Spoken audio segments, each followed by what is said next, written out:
ናታንዬ ጀግናው እንግዲህ እፉዬን አዳናት። ከዛ አውሬ የሆነ ያፌት ፖሊሶቹን ይዞ ወደ ቤቱ ሄደ ማለት ነው። እና አዳናት መጀመሪያውንም አያምናትም ነበረ። ምክንያቱም ያፌትን እወደዋለሁ አፈቅረዋለሁ እንኳ ብትለውም በፍጹም ከሱ ፍቅር እንደማይዛት እና በሆነ ነገር እንዳስፈራራት ገብቶት ነበረ ማለት ነው።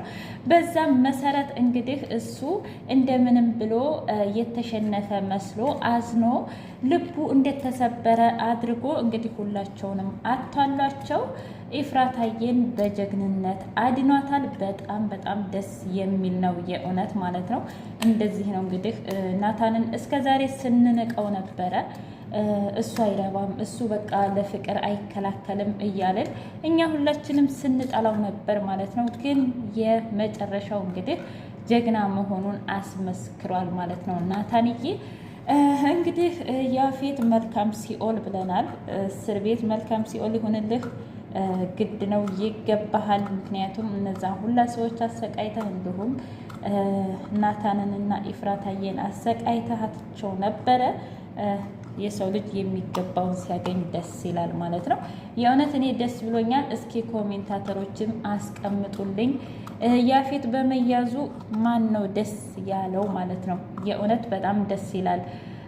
እንግዲህ ሌላው ያፌት ደውሎ ኤፍራታ እኔ ጋር ነች፣ ስለዚህ ዛሬ አብራኛው የምታድረው ሲለው እሱ ደግሞ እየቀለደበትና እያሾፈበት ይሁን ችግር የለውም ብቻ ግን እኔ ኤፍራታዬን ደስታ ነው የምፈልገው። ምክንያቱም ከሷ አይን አንድ ዘላላምባ ስትወጣ ያኔ ቤቱን በቁምህ ነው የማጋይልህ ሲለው ኦ ፈሪ ነህ አንተ ታውቃለህ።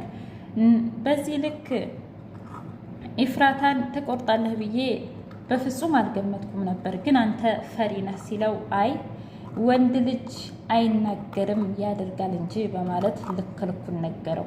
ደግ አደረገው። የእውነት ያፌት በጣም ጠግቧል ማለት ነው። እንግዲህ ናታንዬ እኔ አይደለሁም እኔ ናታን ሰለሞን አይደለሁም ልክህም ባላሳይህ እንዳለውም ልኩን አሳየው። ቤዛ ከእስር ቤት ተፈታች። ከዚህ በኋላ ሁሉንም ሰዎች በሙሉ አጋያቸዋለሁ እያለች ነበረ።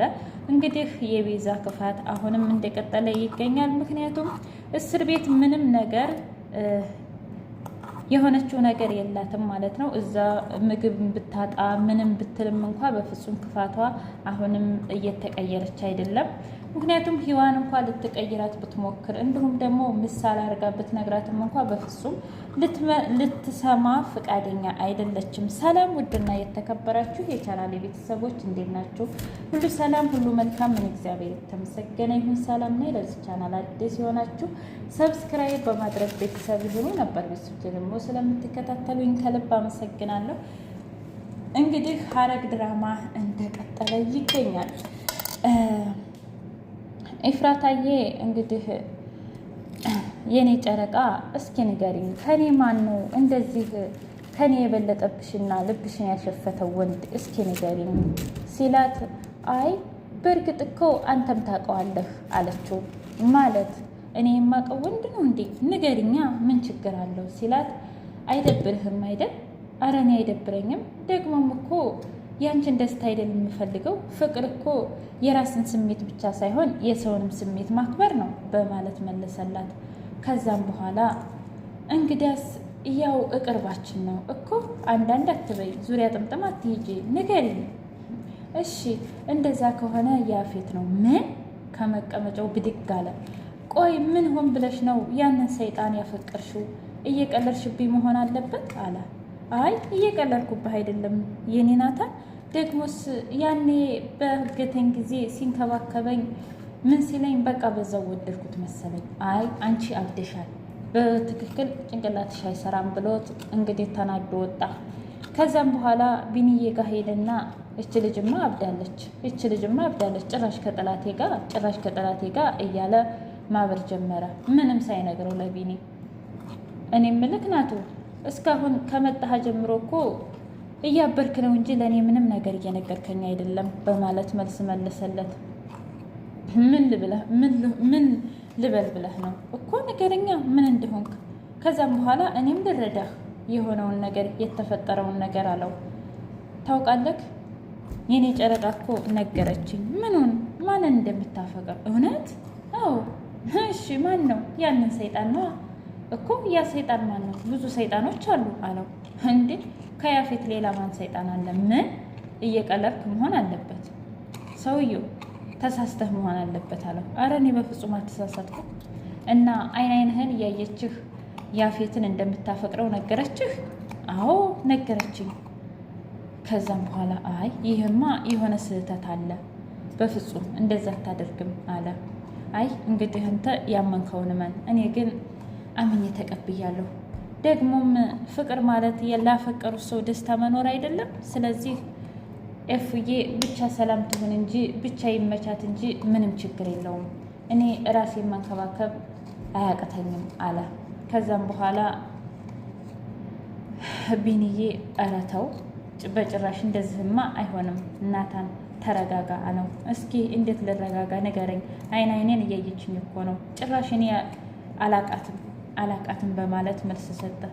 ከዛም በኋላ አሁን መሄድ አለብኝ ብሎ ተነስቶ ሲሄድ ቢኒ እጁን እየጠበጠበ ዳግም መጣ። አጎቴ ምን ሆነህ ነው? ከቅድም ጀምሮ እጅህን ብቻ ነው የምትጠበጥበው። የተፈጠረ ነገር አለ እንዴ ሲለው እህትህ ናታ። እህቴ ምን ማለት? እህትህ ልታገባ ነው? ምን? አዎ ያንን አውሬ ማለት ያፌትን። አረ በፍጹም አይሆንም። ምክንያቱም ኢፍራታ እኮ ናታንን አብሯት እንኳ ሆኖ አታምነውም ነበር። እና ታዲያ እንዴት የሱ ፍቅር ወጥቶላት ያንን ሰይጣን ልታፈቅርና ልታገባ ትችላለች ሲለው እኔም ግራ ገብቶኛል፣ ግን የሆነ መንገድ አግኝቼ የግድ ማጣራት አለብኝ። ከዛም በኋላ ዳግም የትንሽ ትልቅ የእህቱ ጠበቃ አይ በፍጹም እኔማ ይሄን ሰውዬ ሂጄ መግደል አለብኝ ሲል አይ እንደዚህም አናደርግም፣ ልናስነቃ አይገባም እያለ እንግዲህ አጎቱ መልስ ሰጠው። በሌላ በኩል እንግዲህ ሉሊት ለሂዌ ሰርጉን እንዴት ማስቀረት እንዳለባት ስትመክራት ነበረ። የመጀመሪያው የእንቅልፍ መድኃኒት ትሰጪዋለሽ አለች። ሁለተኛው ደግሞ እሷን አግቶ መግደል ነው። ምን? አዎ እንዴት ፍቅርሽን ትቀማሻለች? እኔማ እንደዛ አላደርግም። አረ እኔ በፍጹም አላደርግም አለች። እንግዲህ ይሄ ነው በአሁኑ ጊዜሽን መጠቀም አለብሽ። እኔ እንደዚህ ብዬ ነው የምመክር ስትል አረ እኔ በፍጹም አላደርገውም። ደግሞም እኮ የእንቅልፍ መድኃኒት ለትንሽ ጊዜ ነው እንጂ በፍጹም። አይ ለትንሽ ጊዜም ቢሆን በሰርጓ ቀን የተጣለች ሴት እስኪ ንገሪኝ ማናት? ከዛም በኋላ ተመልሳ የምታውቀው ቤተሰብ፣ ጎረቤት ብዙ ነገር ስለሚል በፍጹም አትመለስም። በቃ ጥሏት ሄዴ ህይወት ይቀጥላል ነው እያለች ምክሯን መከረቻት። ለማንኛውም አመሰግናለሁ እያለች እንግዲህ ሂዌ መልስ ሰጠቻት። በሌላ በኩል ቤዛ የራሷን ከእስር ቤት እንደተፈታች የራሷንና የናታንን ፎቶ እያየች ነበር። ከዛ ሉሊት መጣችና አታስቢ፣ አሁንማ ነገሮች ተስተካክለዋል። ከዚህ በኋላ ያንቺ የሚሆንበት መንገድ ብዙ አሉ አለቻት። ከዛም በኋላ ምን? አዎ ልክ ነሽ፣ ከዚህ በኋላ እኔ መጥቼለታለሁ፣ ናታንን ማንም አይጎዳውም በማለት መልስ ሰጠች። እና ምን አዲስ አለ ደግሞ? በዛ ላይ ኧረ ወይኔ ዛሬ ሳይሽ ግን ታውቂያለሽ፣ እኔ ሰራተኛ አንቺ ደግሞ አሰሪ ነው የምንመስለው። ለምንድን ነው ይዘሽልኝ ያልመጣሽው እስር ቤት ሻንጣ ስትላት በሰዓቱ ስራ ነበርኩ ለዛ ነው አለች። ከዛም በኋላ ገኒ መጣችና እንዴ ቆይ እዚህ ሀገር ህግ የለም እንዴ? ሰው ለመግደል ተሞክሮ እንዴት በዚህ ፍጥነት ትወጫለሽ? አለቻት። ሰላምታ አይቀርምም ገኒ፣ እንግዲህ ወጣሁ አለች። ከዛ ከፎቅ እየወረደች ገና ቤዛን ስታያት የድሮ ማንነቷ ተመልሶ ተሽቀንጥራ መጣች። እንዴት ደስ እንዳላት። ባለፈው ነገሬ ስለተቀየምሽኝ በጣም ይቅርታ፣ ከዚህ በኋላ ግን አብሬሽ ነው የምሆነው ስትላት ምን አስበሽ ነው? ለምንስ ተመለሽ ስትላት አይ ናት ኢፍራታ እኮ ንብረታችንን ሀብታችንን በሙሉ ለእሷ ብሎ ወንድሜ እንዳደረገው ሰማሁኝ እና ከዚህ በኋላ ኢፍራታን ማስወገድ ነው የምፈልገው፣ አንቺ ነሽ ለወንድሜ የምትመጥኘው ስትል ከዛ የውሸት ሳቅ እየሳቀች እሺ አለች። ልክ እሷ ልትወጣ ስትል እያንዳንድሽ እዚህ ቤት የቁም ስቃይ ነው መሆንብሽ፣ እያንዳንድሽን አስወጣሻለሁኝ፣ እኔ ቤዛ አይደለሁም በማለት ፉከራዋን ጀመረች። እንግዲህ አቶ ያፌት ደግሞ ምሳ ጋብዟት ኢፍራታን እየተንከባከባት ይገኛል። ነገር ግን ኢፍራታ አሁን የምታፈቅረው ናቱን ነው።